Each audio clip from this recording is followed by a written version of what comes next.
एक जिज्ञासु का सवाल है, उसने कहा है महाराज जी मैंने बहुत पाप किए हैं, अगर मैं निरंतर पुण्य कर्म करूं तो क्या सब पापों से मुक्त हो सकता हूं इस जन्म में मैं?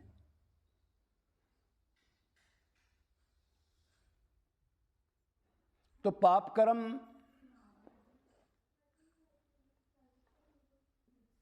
अगर आपने किए हैं, आपने क्या, पाप कर्म तो भगवत प्राप्ति से पहले सब सही होते हैं, किसी से ज्यादा किसी से कम।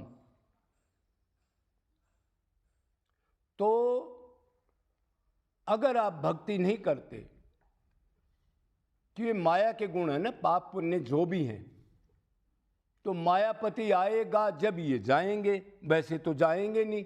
आपके सोच विचार से, नियम से, नहाने से, धोने से, कंठी से, तिलक से, माला से, एकादशी से नहीं जाएंगे ये उसका चिंतन करोगे जब उसका बन के उससे संबंध बनाते। पाप कर्म सोचने से बनते हैं न। आप ये सोचते होगे कि मैंने किसी को बुरा नहीं कहा वाणी से, मैंने किसी जीव को दुख नहीं दिया, मैंने किसी का वध नहीं किया, तो वो पाप कर्म तो खैर है ही। लेकिन पाप कर्म तो सोचने से होते हैं, चिंतन से होते हैं। पाप कर्म का मतलब आप समझ लो, संसार का चिंतन, पदार्थों का चिंतन, एक दूसरे का चिंतन, व्यक्ति, वस्तु, पदार्थ, परिस्थिति, कहीं भी मन गया तो आप पाप कर्म हो गया। तो पहले पुण्य और पाप का समझ लो क्या चीज है।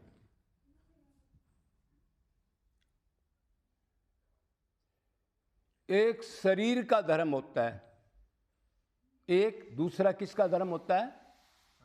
आत्मा का। तो शरीर का धर्म जहां भी आप निभाओगे तो उन्हीं का चिंतन होगा, वो सारा का सारा पाप है, चाहे आप धर्म भी करो। ये गीता में कहा है। और आत्मा का धर्म है अपने अंशी को निरंतर सुख देना। जैसे शरीर की जितनी इंद्रियां हमारी, आंख, कान, नाक, प्राण, ये सारे आत्मा को सुख देने के लिए हैं। जितना मटेरियल है इनका हेड आत्मा है। ऐसे ही जितने भी अनंत आत्माएं, अनंत प्राणी हैं, वो शरीर है भगवान का और आत्मा परमात्मा है, तो वो उसको सुख देने के लिए ही हैं। अगर ये काम करते हैं तो वो पुण्य कर्म है। और उधर से मन हट गया तो क्या है? पाप कर्म है। तो इसको तो समझ लो, तो बात पहले दर्जे की है ये, लेकिन बुद्धि से ऊपर की बात है। इसको जल्दी से कैच करने वाले बहुत कम होते हैं, लेकिन किसी के भेजे में बैठ जाए तो सोच लो पाप पुण्य क्या है, फिर उसको सलाम कर दो जो पाप है, और सिर्फ भगवान का चिंतन, मनन, रूप का ध्यान, उसी का सोचना, उसी को पढ़ना, उसी का उन्हीं लोगों में बैठना, उसी के धाम का चिंतन करना, फिर ऐसी रहनी बना लो आप। तो तब तो आप पापों से मुक्त हो सकते हो। मतलब अनन्य भक्ति, निरंतर भक्ति, निष्काम भक्ति। अगर ये नहीं करते तो जो आपने पाप करे उनका अलग फल मिलेगा और पुण्य का कटेंगे नहीं। अगर आपने 20 पाप कर लिए, 100 धर्म कर दो आप लौकिक, तो उसका अलग मिलेगा, इसका अलग मिलेगा। और ज्ञानी की नजरों में पाप और धर्म जो ये आप कर रहे हो, ये सारे पाप ही हैं। मतलब यही तो बंधन है। पुण्य भी पाप है कि उसको भोगने के लिए जीव को आना पड़ेगा और फिर पाप करेगा, कुछ पुण्य कर देगा, और पाप तो पाप है ही। मतलब दोनों हथकड़ी हैं ये। दोनों को मृत्यु लोक में या कहीं भी किसी लोक में जन्म लेना पड़ेगा, और शरीर दुख्यालय, मृत्यु, बुढ़ापा, रोग, शांति है, तृप्ति, पाखंड, ईर्ष्या, ये नहीं जाते। ठीक है? तो दोनों हथकड़ी हैं, पाप भी पुण्य भी। जैसे राग और द्वेष दोनों डेंजर हैं। किसी से प्रेम करोगे वो भी बंधन है, संसारिक आदमी से प्रेम करोगे भगवान के अलावा या महापुरुष के अलावा। अगर किसी संसारिक वस्तु, व्यक्ति, पदार्थ, घर वालों से प्रेम करेंगे जो माया के अधीन है, तो प्रेम भी डेंजर है और द्वेष भी डेंजर है। दोनों ही बांधने वाले हैं, दोनों का फल मिलेगा। और फल मिलेगा तो बेटा आना पड़ेगा, और आना पड़ेगा तो फिर चक्की पीसो, और चक्की पीसते पीसते आगे के लिए इतने फिर पाप कर बैठता है, फिर संचित में चले जाएंगे। लेकिन ये अच्छी बात है, अगर आपको किसी वजह से ये दिमाग में आ गई, अरे मैंने इतना गलत किया है, मतलब आपके अंदर पश्चाताप आ गया, फीलिंग आ गई, रियलाइज कर रहे हो आप मैंने पाप किए हैं, ये गलत किया है, ये भी किसी किसी मनुष्य में आता है कल युग में। ना वो रियलाइज ही नहीं करता, हंसता है, डेली काम करता है, ऐसा ही उसका वातावरण, ऐसे साथी बन जाते हैं, और फिर लोभ में बड़े बड़े पाप करता है। क्यों? पाप का बाप कौन है? लोभ। लोभ ही पाप को जन्म देता है। दया धर्म का मूल है, लोभ पाप अभिमान। दया रहम तो धर्म को लाता है, दीनता को लाता है, दूसरे जीव को सुखी करने की इच्छा से दया आती है। लेकिन पाप लोभ अभिमान, पाप आप करोगे मतलब लोभ करोगे तो लोभ पाप अभिमान। लोभ से आप आज छोटा किया किसी के साथ गद्दारी, फिर बड़ी की, फिर बड़ी डकैती की, फिर मर्डर कर दिया उसको, उसके पास सामान था छीनने के लिए, बढ़ता जाएगा। तुलसी दया ने छोड़िए जब तक घट में। उस आदमी को कहीं अच्छा किसी लोक में जन्म मिल सकता है, पृथ्वी लोक वगैरह पर किसी अच्छे घर में आ सकता है, वातावरण बढ़िया मिलता है। लेकिन भक्ति के बगैर पाप मुक्त हो जाऊंगा नहीं हो सकता। उसके लिए तो रोना पड़ेगा, व्याकुलता से संबंध बना के अपने आप को मिटाना पड़ेगा कि मैं शरीर हूं, ये भान खत्म करना पड़ेगा। यही तो अहंकार है। नहीं तो पंच कलेश, पंचकोश, त्रिताप, त्रिगुण, त्रि शरीर, त्रि अवस्थाएं, ये दुख खत्म नहीं होते कभी। है विद्या, अस्मिता, राग, द्वेष, अभिनिवेश, ऐसे ऐसे कलेश लगे हैं जीव को जो निरंतर दुखी करके चिंतन कराते हैं।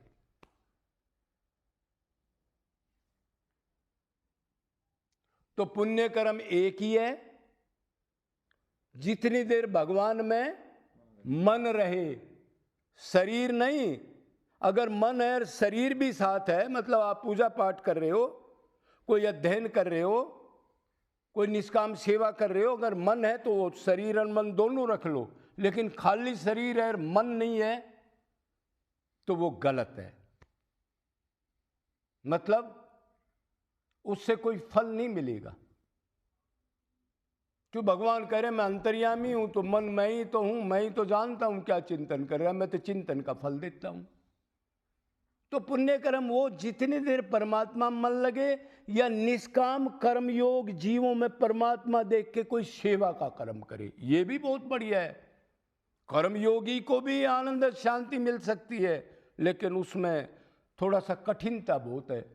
तो हम तो यही राय देंगे, अब भक्ति भी करो साथ कर्म योग भी करो।